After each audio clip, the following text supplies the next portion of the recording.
Hello, everyone. This is Risha from ATTCH Niagara.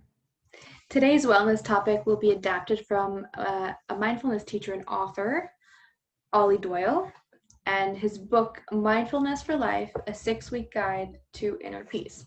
So this is what the book looks like. The book includes 6 principles of mindfulness, but based on today's theme of awareness and self-curiosity, I wanted to talk to you about one in particular, Allowfulness. That's a term coined by Doyle. If you find this talk today interesting and you would like to learn more, I will share a link in the comments to a free audiobook narrated by Doyle himself. So I'll start by sharing an excerpt from Doyle's book. Allowfulness begins with a journey of curiosity into our thoughts and emotions. Allowfulness is a word that came into my mind one day as a way to describe what seems to be a paradox, accepting what is while simultaneously acting to improve it.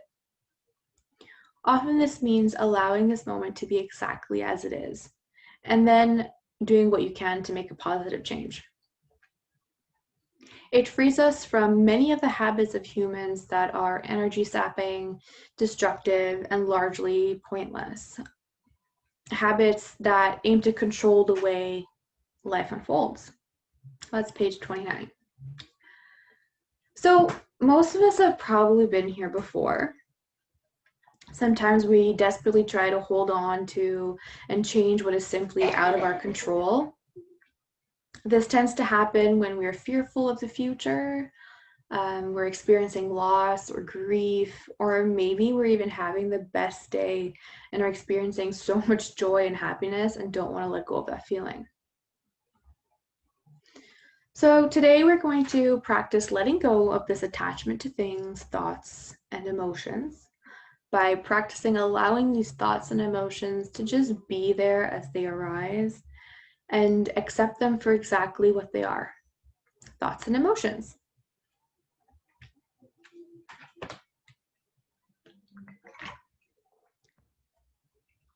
So another excerpt that I would like to share with you today is what Doyle considers the myth of progress.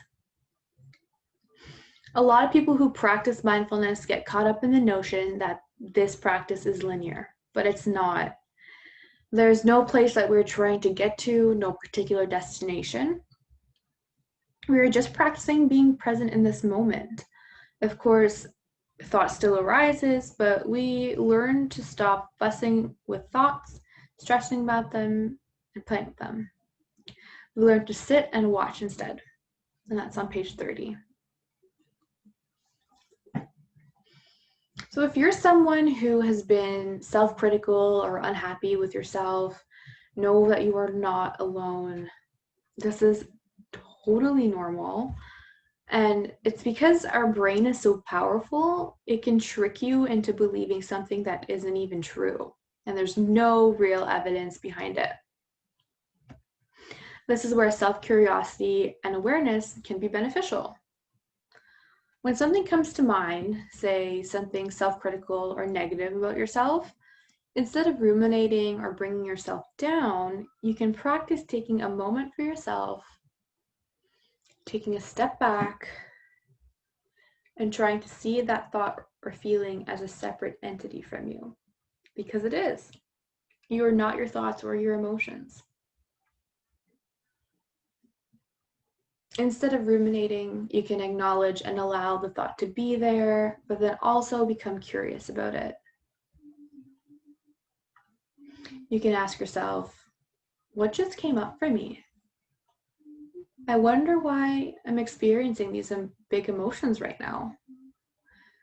What do I need right now to help me feel better? In Doyle's words, I want to be crystal clear about the reality of your life in this instant. It is exactly as it is.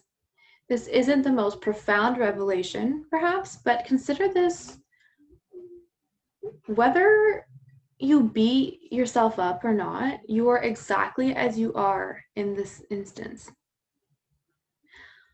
Would you rather be exactly as you are and at peace with yourself or at war? It's on page 31 if you're following with the book.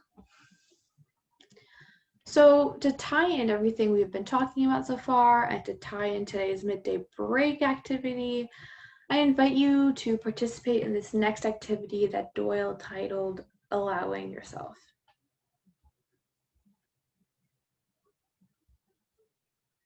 So in the book, Doyle has a few activities that you can have a look at. And so this is the activity that we'll be doing. I'll be reading to you. So today, I invite you to explore what happens when, instead of looking to chisel, shape, and change yourself, you enjoy yourself as you are in this instant.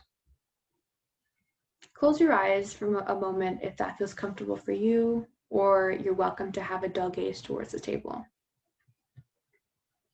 Take your attention to the breath.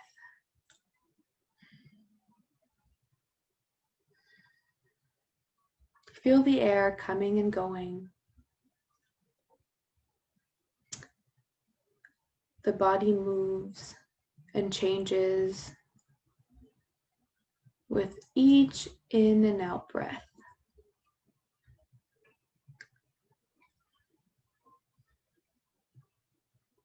And let each breath be exactly as long or as short as it is.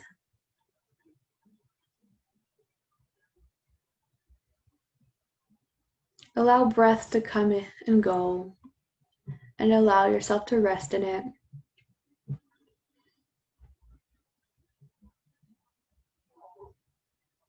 Enjoy the feeling of coming and going.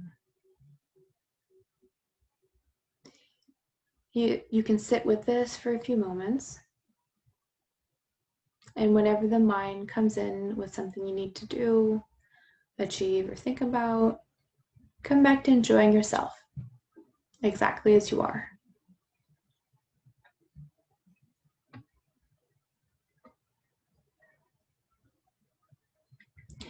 Whenever you're ready, I invite you to gently bring your awareness back to the room. Take a few moments to notice how you feel. And you're welcome to share your experience in the comments if you feel comfortable.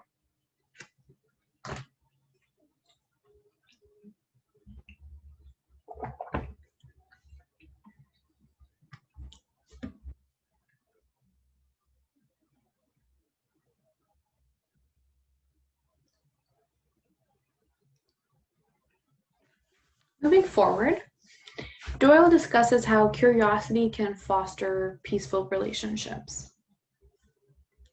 When we choose to practice awareness, we can make more room for non-judgment and curiosity. This is something we can practice with the self and with others. As Doyle stated, the move from judgment to curiosity is really an opening, a shifting of the mind from a closed position to a wondering position, on page 34. If you begin practicing moving from judgment to curiosity, you are likely to see a shift in not only your mindset, but your attitude towards yourself, and also a positive shift in your relationships. Curiosity can eliminate expectations and criticism and can make space for you to be more present in your relationships with yourself and others. And it'll allow you to notice and accept yourself and others as you are and as they are. You may no longer strive to change things, situations, people that are beyond your control. So this brings us to our next activity, Doyle titled Interested in You. So this is an excerpt on page 36. To experience this way of being with others, try this during the conversation you have today. Completely suspend your own interests. Act as if you are speaking with the most interesting, important person in the world and become totally absorbed in what they say, in their thoughts, feelings, ideas, experiences. You become like a skilled interviewer, soaking up what others say with no care for your own opinions. See if you can listen without needing to judge or analyze what is being said. Just listen completely, absorb it, and allow your response to arise naturally. Notice the urge to butt in, to tell your own story, or to take the conversation in another direction.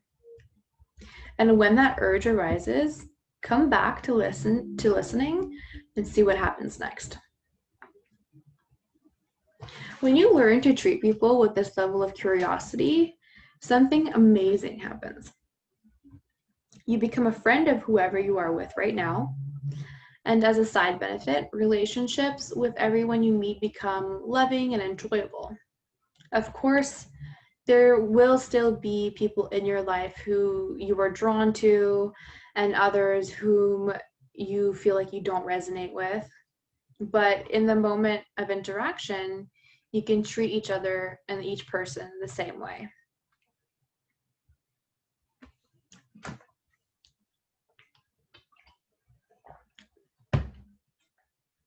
So I'd like to invite you to treat someone in your life with this level of curiosity and just notice how the relationship starts to change, and if it starts to change. This can be anyone. It can be a family member, a friend, a neighbor, someone you work with, so on.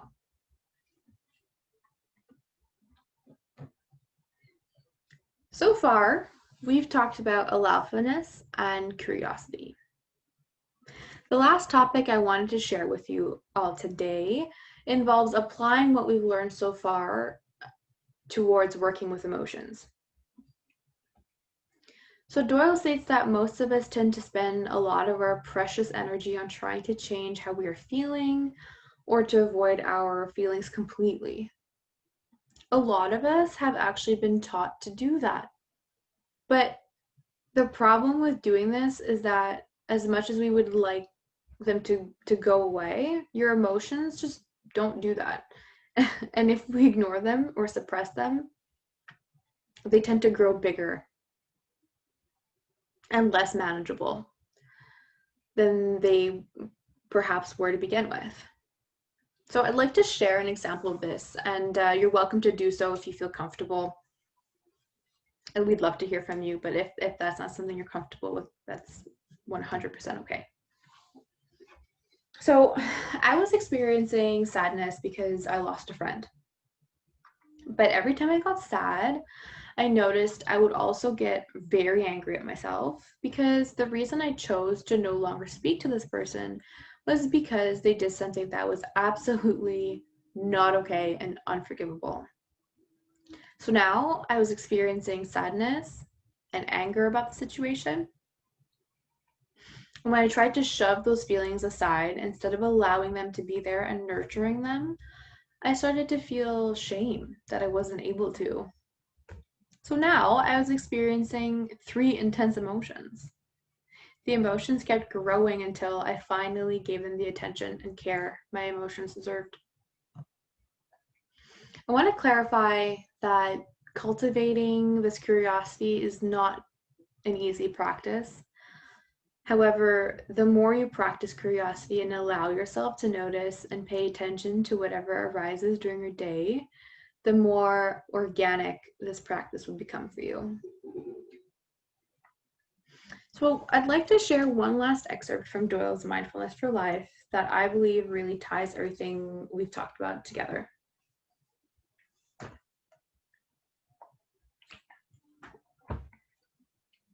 So know that whatever happens in your practice is what's happening in your practice, and you can't argue with it. Or rather you can, but you can't win the argument. If the mind is busy and you keep getting distracted when you sit, that is what it is. Allow it. Work with it. If you feel resistance to allowing, then simply allow the resistance to be there. Become curious about it. Notice how it feels in this moment to resist what it is. As long as you look at resistance, it becomes just another part of the present moment, something else to pay attention to. If anger arises, or sadness, or frustration, or grief, happiness, allow the feelings to be there and try to become curious about it.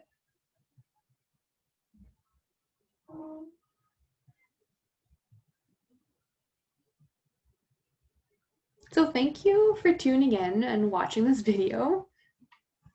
I hope you enjoyed it.